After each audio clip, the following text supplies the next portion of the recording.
On एक पढ़ा लिखा लड़का था जो पाकिस्तान से लंदन गया। उसका ये जिन, भूत, पैरानॉर्मल, सुपरनैचुरल इनमें से किसी चीज़ पर भी यकीन नहीं था। वो जब लंदन गया है तो जो उसका बजट था उसमें लंदन के आउटस्कर्ट्स पर ही एक अपार्टमेंट था जो वो अफोर्ड कर सकता है। वो वहाँ रहना शुरू हुआ और शुरू में उसने ये चीज़ बड़ी मिस की कि जब पाकिस्तान में रहता था तो घर में फैमिली भी थी, फिर दोस्त भी आते जाते रहते थे। इधर लंदन में उसके पास सिर्फ एक अकेला कमरा था, फीफा थी और वो था।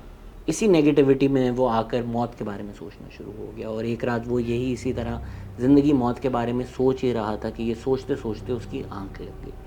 जब उसकी आंख खुली तो उसकी आंखों के ऊपर एक तकिया उसका पड़ा हुआ था, पर जैसे ही उसकी आंख खुली उसको लगा कि कमरे में कोई और है। उसने अपना हाथ उठाने की कोशिश की कि वो तकिया हटा सके, लेकिन उसका हाथ नहीं हट रहा था। उसका चेहरा हटाने की कोशिश की कि वो शेक ऑफ कर सके उस तकिए को, लेकिन वो भी नहीं कर सका। उसको ऐसा महसूस हो रहा था कि उसकी बॉडी जो है वो पैरालाइज़ हो चुकी है। उसने आवाज़ निकालने की कोशिश की लेकिन उसकी कोई आवाज़ भी नहीं निकली, उसकी गर्दन भी उससे नहीं हिल रही थी। कई देर इस कैफ़ियत के साथ लड़ने के बाद उसने बेबसी में गिव अप कर दिया। पता नहीं कब उसकी आँख लग गई। अगली दफ़ा उसकी आँख खुली तो सुबह हो चुकी थी। अगली रात उसी बिस्तर पे जब ऑन सो रहा था तो उसने सारे तकिए सोने से पहले साइड पे कर दिए थे कि फिर ऐसा ना हो, अगर हो तो उसको नज़र आए कि क्या हो रहा है।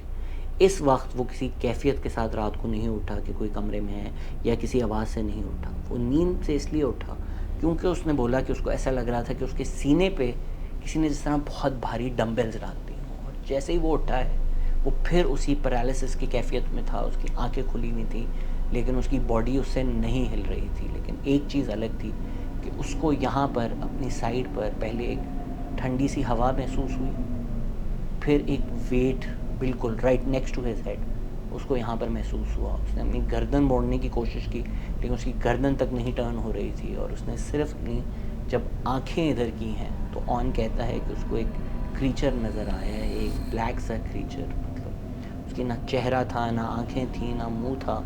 ऑलमोस्ट आप ऐसा समझें कि कोई काला कपड़ा in the shape of a human body, but the material wasn't cloth, it was almost like air या गैस। ऑन उसको यूँ देख ही रहा था कि जब उसने नोटिस किया कि उसका हाथ उसके सीने पे था।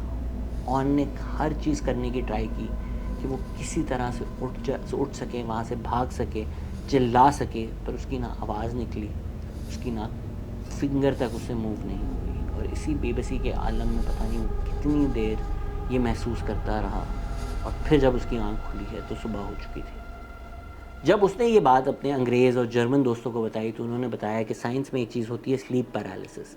स्लीप पैरालिसिस ये होता है कि आपकी कॉन्शसनेस जाग जाती है लेकिन आपकी जो बॉडी है वो रैपिड आई मूवमेंट में नींद के उसी कैफियत में होती है। तो ऑलमोस्ट एक कोमा लाइक आपको कैफियत महसूस हो रही होती है। मैंने खुद पर्सनली इस कंडीशन के साथ काफ़ी सफ़र किया है। अगर आप चाहते हैं मैं अपनी कहानियाँ भी बताऊँ तो लेट मी नो। बाकी आप खुद डिसाइड कर सकते हैं कि वाकई ये कोई पैरानॉर्मल चीज़ होती है जिसको साइंस ने एक नाम दे दिया है, या वाकई ये बस एक साइंस की चीज़ है जिसको हम समझते हैं कि पता नहीं कोई जिन भूत आत्मा है। अगर इस तरह की आप और कहानियाँ सुनना चाहते हैं तो ये हमारी सीरीज़ है कहानी घर द फिल्म एक्सपीरियंस पे, जिसमें हम इस तरह की कहानियाँ सुनाते हैं। अगर आपके पास भी ऐसी कहानियाँ हैं जो आप चाहते हैं हम सुनाएं, let us know, email us at thepakistanexperience@gmail.com।